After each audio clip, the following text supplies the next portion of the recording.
Everyone, welcome to Sridas studio channel. ಹಿಂದೂ ಧರ್ಮದ ಪ್ರಮುಖ ದೇವತೆಗಳಲ್ಲಿ ಅಗ್ನಿಸ್ನಾನ ಪಡೆದಿರುವ ವಿಘ್ನ ವಿನಾಯಕನಿಗೆ ಮೊದಲನೆಯ ಪೂಜೆ ಸಲ್ಲುತ್ತದೆ. ಭಾದ್ರಪದ ಮಾಸದಲ್ಲಿ ಬರುವ ಗಣೇಶ ಚತುರ್ಥಿಯ ದಿನ ಗಣೇಶನ ಹಬ್ಬವನ್ನು ಆಚರಿಸಲಾಗುತ್ತದೆ. ಶಿವಪುರಾಣದಲ್ಲಿ ಗಣೇಶನ ಜನ್ಮರಹಸ್ಯ ಹೇಗಿತ್ತೆಂದು ಈ ವಿಡಿಯೋದಲ್ಲಿ ನೋಡೋಣ.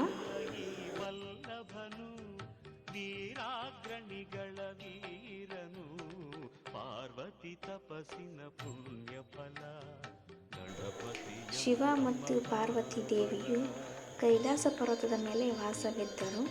ಹೆಚ್ಚಿನ ಸಮಯ ಪಾರ್ವತಿ ಪರ್ವತದಲ್ಲಿ ಏಕಾಂಗಿಯಾಗಿರುವಾಗ ಶಿವನು ತನ್ನ ಇತರ ಜವಾಬ್ದಾರಿಗಳನ್ನು ಪೂರೈಸುತ್ತಿದ್ದನು. ಒಂದು ದಿನ ಪಾರ್ವತಿ ಸ್ನಾನ ಮಾಡಲು ಹೋಗಬೇಕಾಗಿತ್ತು. ಆಗ ಕಾವಲಿಗೆ ಇರಲಿ ಎಂದು ಅರಿಶಿನದಿಂದ ಮಗುವಿನ ಪ್ರತಿಮೆಯನ್ನು ಮಾಡಿ ಅದಕ್ಕೆ ಜೀವ ತುಂಬಿದಳು. ಅವನು ಅಮ್ಮನಿಗೆ ಸಂಪೂರ್ಣ ನಿಷ್ಠನಾಗಿದ್ದನು. ಪಾರ್ವತಿಯು, ನಾನು ಸ್ನಾನಕ್ಕೆ ಹೋಗುತ್ತಿದ್ದೇನೆ, ಯಾರಾದರೂ ಬಂದರೆ ನೋಡಿಕೋ ಎಂದಳು. ಕಾವಲು ಕಾಯುತ್ತಿದ್ದ ಗಣಪನಿಗೆ ಪರಶಿವನು ಎದುರಾದನು. ಆಗ ಶಿವನು ಜಾಗ ಬಿಡುವಂತೆ ಕೇಳಿದಾಗ ಗಣಪನು ಒಪ್ಪಲಿಲ್ಲ.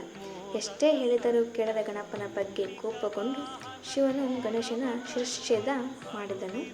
ಪಾರ್ವತಿಯು ಸ್ನಾನದಿಂದ ಹೊರಬಂದಾಗ ಅವಳು ಸೃಷ್ಟಿಸಿದ ಮಗುವಿಗೆ ಶಿರಶ್ಛೇದವಾಗಿರುವುದು ತಿಳಿಯಿತು. ಪಾರ್ವತಿಯು ಶಿವನ ಮೇಲೆ ಕೋಪಗೊಂಡು ವಿಶ್ವದ ನಾಶಕ್ಕೆ ಮುಂದಾದಳು. ಬ್ರಹ್ಮಾಂಡದ ಜವಾಬ್ದಾರಿಯು ಬ್ರಹ್ಮ, ವಿಷ್ಣು ಮತ್ತು ಶಿವನ ಜವಾಬ್ದಾರಿಯಾಗಿತ್ತು. ಬ್ರಹ್ಮನು ಶಿವನ ಪರವಾಗಿ ಕ್ಷಮೆಯಾಚಿಸಿದನು.